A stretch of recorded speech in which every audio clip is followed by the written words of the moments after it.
Hey, what's up all you lovely learners out there in learning land? Tyler from TenthumbsPro.com and coming at you with another ukulele tutorial like we do every single Wednesday and Saturday.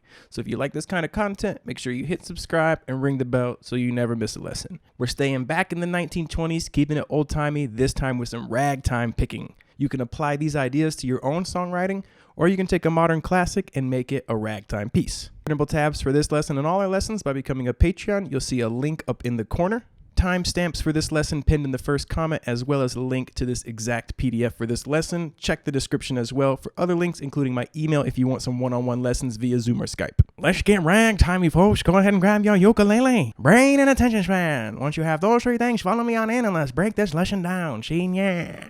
All right, so let's take a look at the chord shapes. This is going to be cut in half, with the first half being much easier than the second half. All right, so we have a C chord and a G chord. And those two chords will get you through the first half, the principal part of the lesson, and basically what you need to apply this stuff to your own playing and chord progressions that you know. Then we're going to do something a little fancy-pantsy at the end, and you'll need a G major 7 for that. 0-2-2-2, G7, 0-2-1-2, G6, remove your index finger, 0-2-0-2.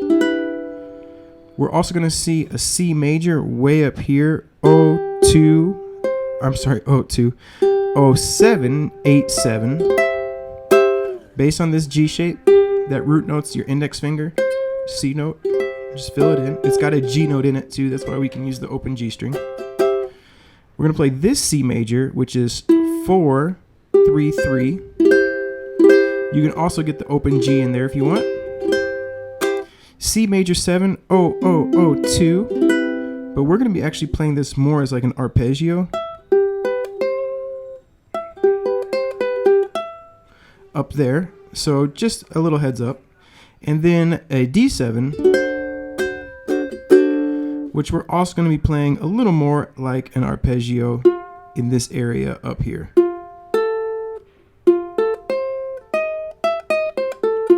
Okay, so why don't we go ahead and look at the principal foundation of the rhythm. If we make a C chord, and we start on the C note here, and we're going back and forth on the bass like this. 1, 2, 3, 4. 1, 2, 3, 4.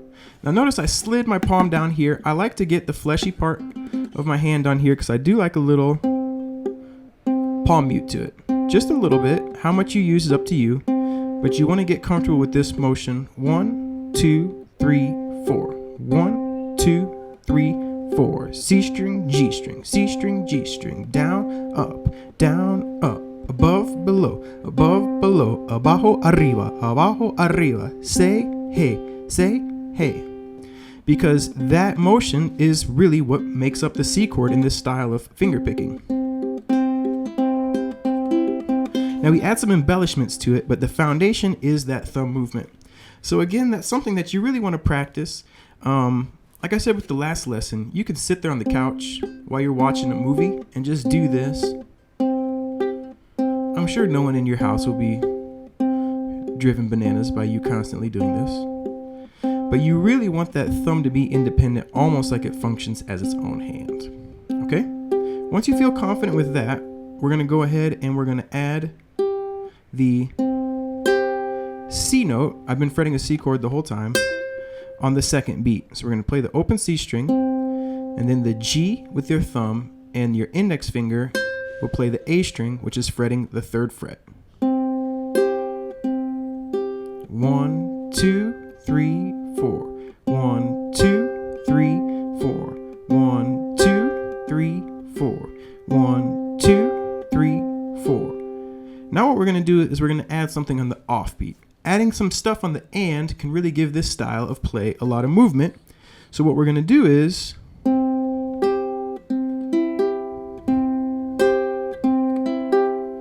with our index finger, we're going to play the E string on the offbeat after the 3. 1, 2, 3, and 4. 1, 2, 3, and 4. 1, 2, 3, and 4. 1, 2, 3, and 4. And where you choose to do that is ultimately up to you. If you're using it as rhythm, my shoe, if you wonder why I'm sliding all over the place, my shoes are really slippery today. Your rhythm, you can do that really anywhere you want if it's rhythm and you're just accompanying your singing. If you're using the ragtime style to play a chord melody, clearly you need to be a little more conscious of what you're doing with the melody. But if you're just grooving, feel free to experiment. Okay, so we're bringing up the G chord. Let's make a G chord. This is the hardest part, I think, because the G, the bass starts on the G string. And switching can be a little tricky because sometimes you want to start on the C string. We'll talk about that a little later. But for right now, let's just practice just the G. Let's make a G chord, and we're going to go G string, C string, G string, C string. Exactly the same, only opposite. We start on the G string instead. 1, 2, 3, 4. 1, 2, 3, 4. 1, 2, 3, 4. Get comfortable with this motion. Okay, so now that you feel good with that, we're going to add the 3rd fret of the E string, the G note, on the offbeat after the 1. 1 and 2, 3, 4. 1 and 2, 3, 4. 1 and 2, 3, 4. 1 and 2, 3, 4.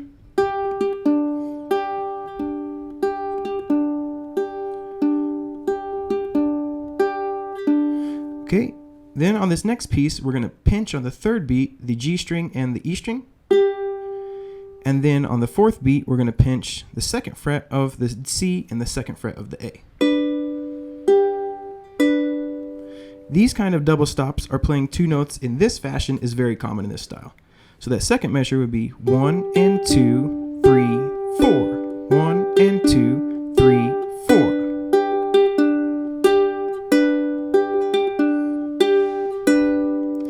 Okay, so let's bring up our first little piece, the first 4 measures. The first measure we've already seen. But this next measure we have not. What we're going to do is we're going to play the C string.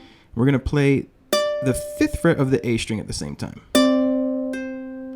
Then on the offbeat, we're going to time it where we pull off from the 5 to the 3 on the and. So we get 1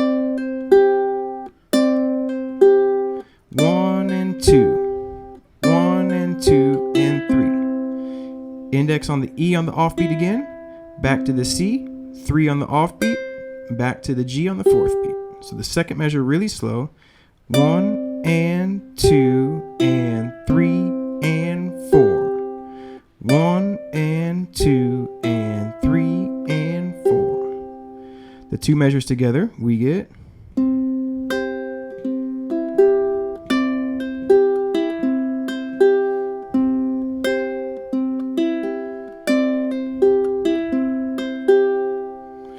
all right. Over the G chord, the first measure we've seen. The second measure, we're going to go into double stops, where we play the open G, then these 6th intervals, 4th fret of the G, 3rd fret of the E. Roll that over so you remove your index finger and your ring finger gets the 5th of the E, and this one will slide up 1 fret to 5-5. Move this up 2 frets, 7-7. You have that double stop riff. Cool, so let's play through these 4 measures together. 1, 2, 3, and 4. 1 and 2 and 3 and 4. 1 and 2, 3, 4. 1, 2, 3, 4. Very cool. The next 4 measures, we bring them up.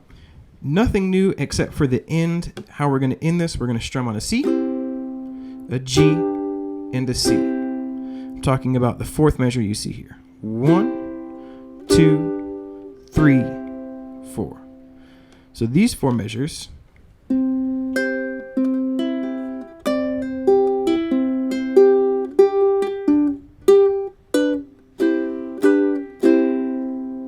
you could make it a G7 if you wanted it to be even a little more dissonant. So let's take these 8 from the top nice and slow. And then we're going to play it a little quicker without counting, but we'll take it slow the first time, and we're going to count it. 1, 2, 3, 4.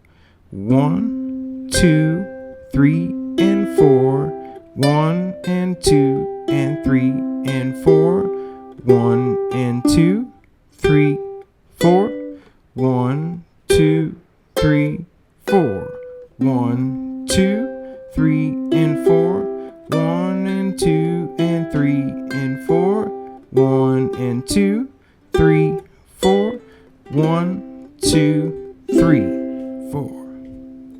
All right, let's play it a little quicker and let's do it without counting. So let's take these 8 measures from the top. 1, 2, 3, 4.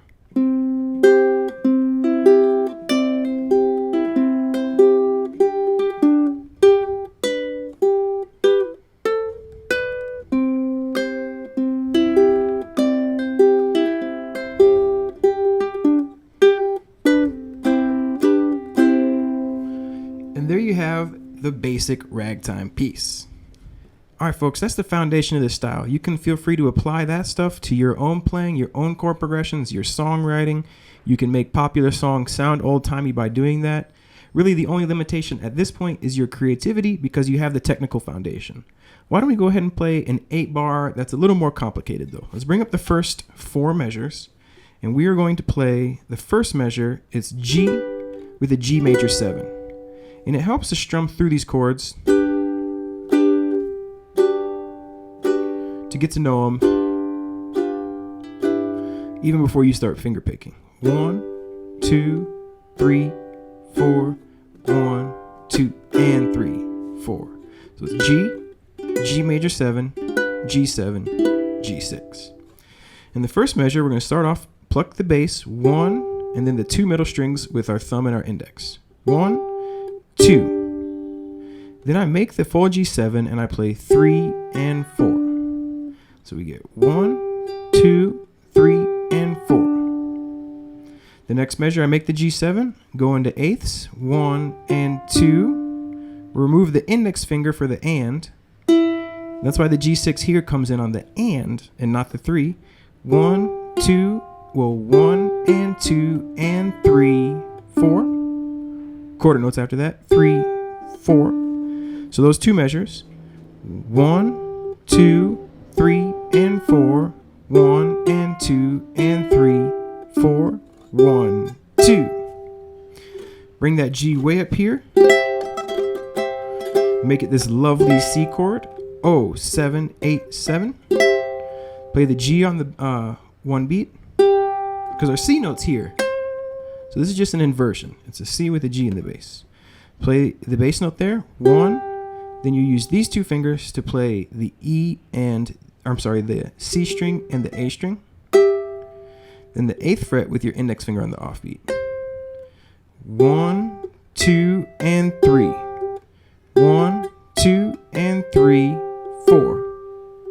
1, 2, and 3, 4.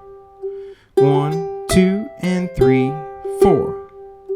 1, 2, and 3, 4. All right. And then we come up here and we play the open G. And this is based on this C shape here. But we're going to get our ring finger down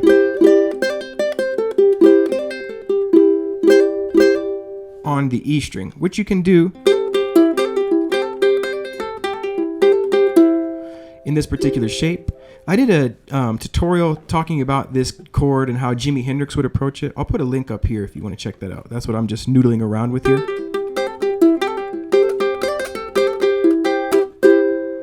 Okay, so what I'm going to do here is I'm going to play the open G, get that finger down, and I'm going to pluck the C string and the A string at the same time. Then I'm going to remove that and play the open G 3rd fret. Immediately the 3rd fret of the E string on the offbeat down to the 4th fret, and then the 3rd fret of the A on the offbeat. So that last measure really slow. You get 1, 2, 3, and 4, and.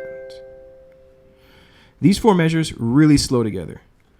1, 2, 3, 4. 1, 2, 3, and 4. 1 and 2 and 3, 4. 1, 2, and 3, 4. 1, 2, 3, and 4, and. All right, let's go ahead and bring up the next 5 measures because this is the end of it as well. And our first 2 are exactly the same. 1, 2, 3, and 4. 1 and 2 and 3, 4. We come up here and we're going to do this arpeggio now. 9th fret of the G string. This is an E note. The notes of a C major 7 are C, E, G, B. We have our E note here. We come down to the 7th fret of the C string, our G note. Roll over to the 7th fret of the E, our B note. Then we grab our C note on the 8th fret. So we get 1 and 2 and. And here there is no bass. For these fills and these runs with the ragtime, you can totally just throw the bass out for a little second and do these riffs and runs like this. Okay, and then from there, we're going to play the 7th fret, which is the E note again on the A string.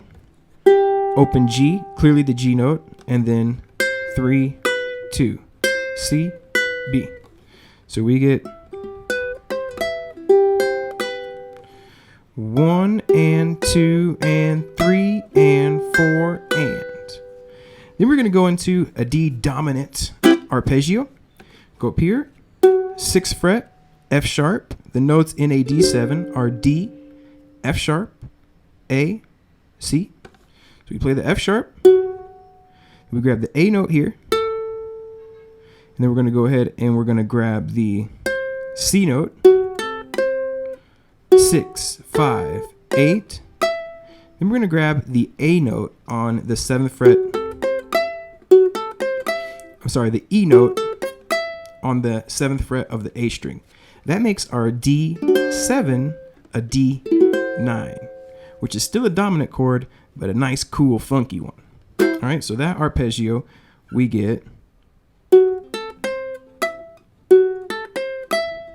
1 and 2 and. Then we come down here, 2nd fret of the C, 5th fret, 3rd fret, 5th fret. But I want you to play that 5th fret with your ring finger because you're going to slide that to 3 and then strum a G to finish it. So the second half of that measure, you get 1 and 2 and boom. Well, technically, really, it would be 3 and 4 and. You can do a pull off there if you want. I didn't because we're using that ring finger to slide, so it was a little awkward with finger placement. So just this, because we've already played the first 2 measures 2 times, let's play just these arpeggios, just the second half, really, really slow.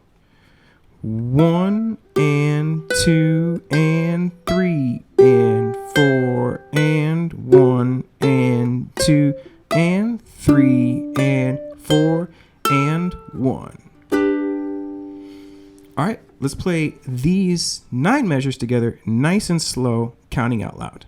So from the top, here we go. 1, 2, 3, 4. 1, 2, 3, and 4. 1 and 2 and 3, 4. 1, 2 and 3, 4. 1, 2, 3 and 4 and 1, 2, 3 and 4. 1 and 2 and 3, 4. 1 and 2 and 3 and 4 and 1 and 2 and 3 and 4 and 1, 2. All right, why don't we play that up to speed, no counting.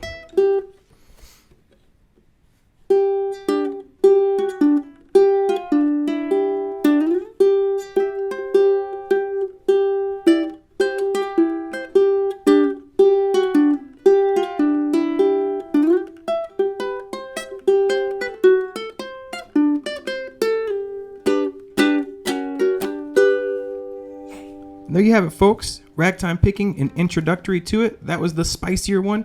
Have fun with it. Apply this to chord progressions that you already know in your own songwriting. Have fun with it. Like I said, right now, the only limitation is your creativity because you have the technical aspects down. All right? Have fun, and I'll catch you next Wednesday or next Saturday for our next lesson. and make some old songs, make some new songs you already know, invent them and make them old-timey with some ragtime. Have some fun with it. Apply it to your songwriting too and your chord melody. Take care. Have a lovely day. Excellent job, everyone. Thank you so much for watching to the very end of the tutorial here at Tenthumbspro.com. We appreciate you because you make this little tiny ukulele learning sphere, global world atmosphere go round. Without you, we would be nothing, zilp, not a zilch. I'd still be playing the ukulele because I love it, but I really, really like to teach you and empower you so you can shred just like me. All right? Until next time, keep on rocking and rolling, keep on loving life, apply this to your favorite chord progressions, maybe write a song with it. And until next time, folks, life is good, rock and roll, have fun, eat your vegetables, say please and thank you, call your mother and tell her that you love her. She'll appreciate it. And until next time, peace.